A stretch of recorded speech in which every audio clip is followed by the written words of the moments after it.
Good morning. So, why Womenomics? Back in 1999, I decided to write a research report called Womenomics because I strongly believed, and I do today, that part of the solution to Japan's myriad of structural challenges lies right in front of our eyes: half the population. What are some of these structural challenges? First and foremost is the D word, demographics. Many of you are familiar with these statistics, but in case you're not, let me remind you. By the year 2055, in most of our lifetimes, the total population of this archipelago will shrink by 1/3. By that time, as you see, the percentage of the gray population will have doubled from 20% to over 40%. These statistics are scary, and demographics are so severe that, did you know, Japan is the only OECD country where there are actually more pets than children. I didn't make that up. I looked that up.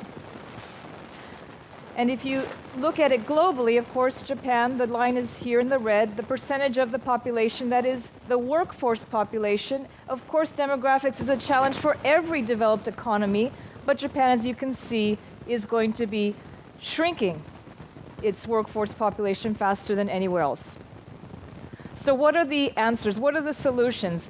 Basically, as far as I can tell, there are only three. Number one, raise the birth rate. Number two, change immigration laws. And number three, again, use half the population more effectively. The first one, I think the government has tried to fix, but unfortunately, many young Japanese people, many of you maybe in this room, have decided to say no to marriage. Yes, to the mic.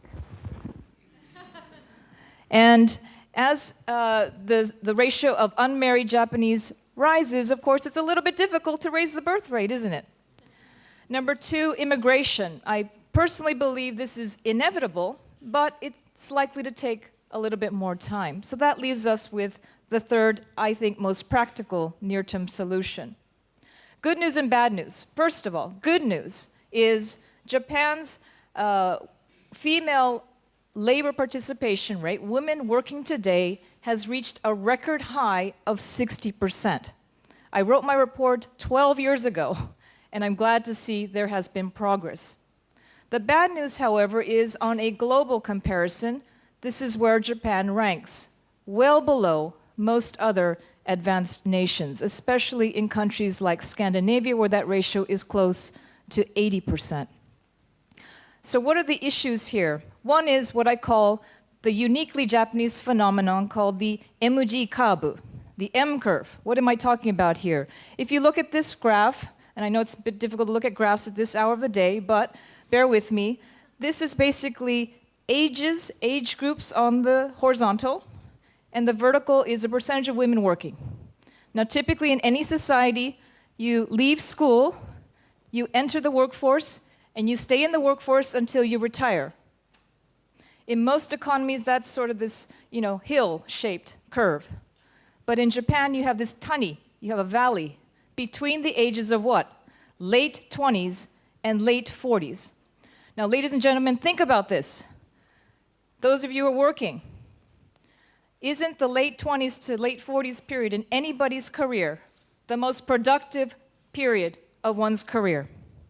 And Japanese women, for the most part, are MIA. Missing in action.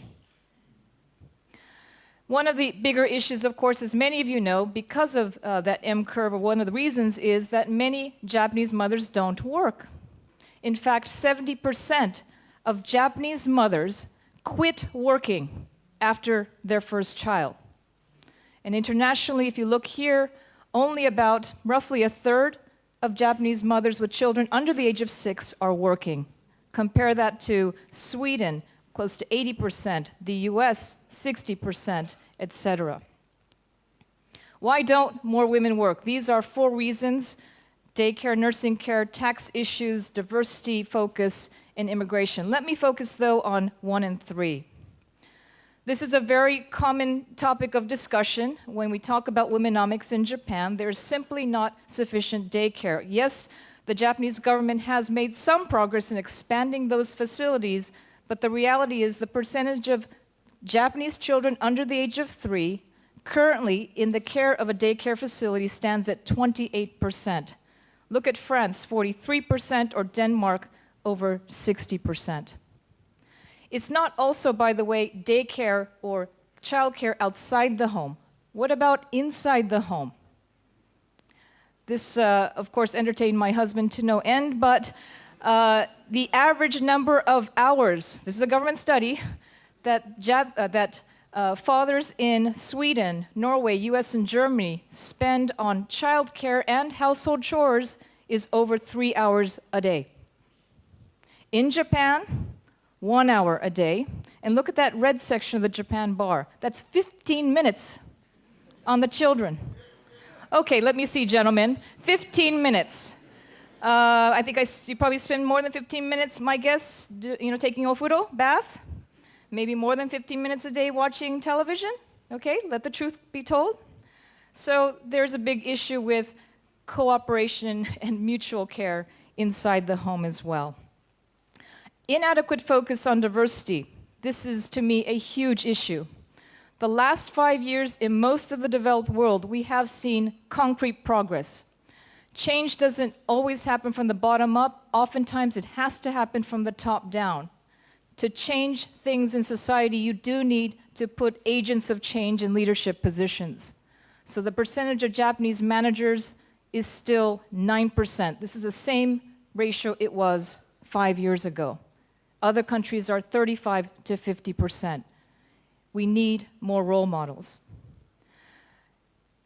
Interestingly, 25 years ago, the Japanese government actually passed the Equal Employment Opportunity Law, Kintoho.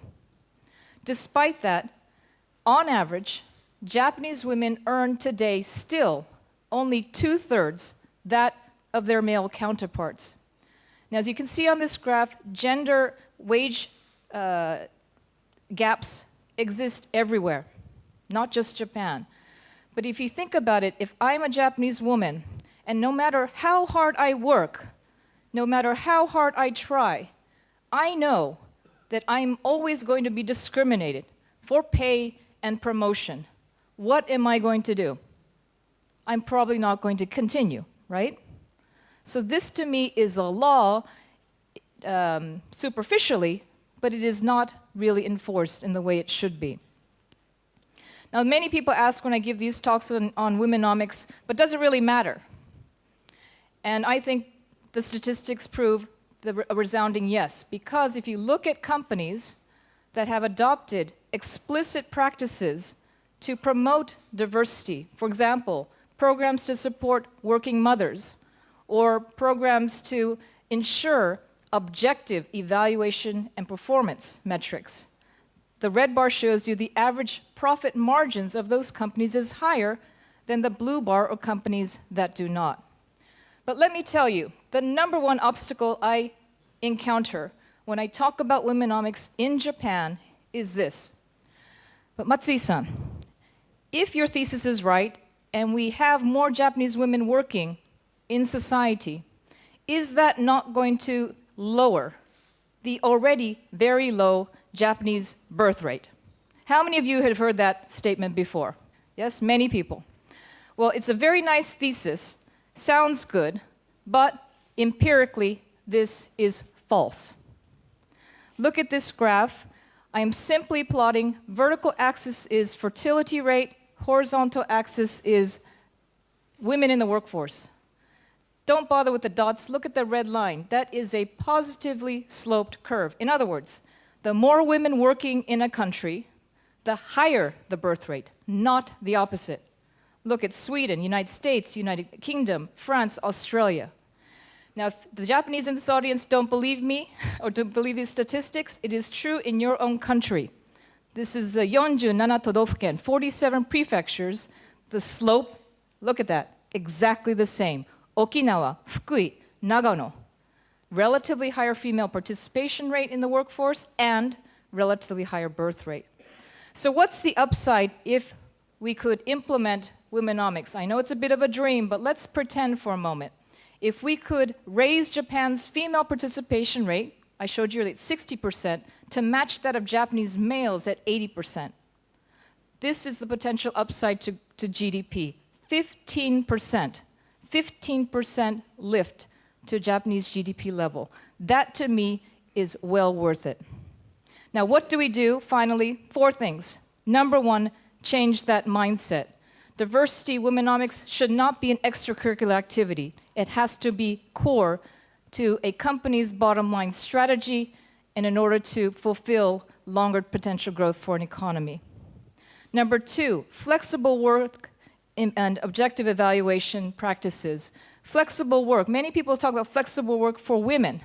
Think about it. If more Japanese women are not getting married, that must mean there are also a lot of single Japanese men who are single child, who have to take care of eventually their aging parents, no? They're going to need time off. They're going to need more flexible work styles. So this is not a gender issue. Flexible work arrangements are for men and women. 3, deregulation of nursing daycare and immigration. Japan has agreed with the governments of the Philippines and Indonesia to welcome 1,000 nurses. That's great. But if you want to stay beyond 3 years, guess what? You need to pass a national certification exam in Japanese to stay and keep your visa. Last February, 257 nurses took this test, 3 nurses passed. If you're going to invite them, don't set the bar so high. Finally, a critical mass of female role models. This is very important. I actually used to be a huge opponent to anything related to quotas, affirmative action. I've begun to evolve my thinking. The government of Norway, 2004, adopted a legal quota system so that every publicly listed company in Norway had to have at least 40% of their corporate boards female. Now, can you imagine if you're sitting in corporate Norway at that time, you said, no way. There are not enough talented, capable Norwegian women to fill our board seats. It ain't gonna happen. Guess what happened? 1 year went by.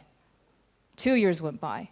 Today, most companies have fulfilled this legal quota of 40%. Why? Because the women were there. They just crawled out of the woodwork. They were lifted by other people, and now they're in important positions of decision making. This is not impossible. And I think Japan in particular, given how far behind it is, maybe does need a little bit of an extra push to take the numbers up. And finally, for those of you in this room who are female, and there's lots of you, and that's great to see, if you don't remember anything from my presentation today, remember one thing. There's no such thing as a glass ceiling. It is just a thick layer of men. Thank you very much.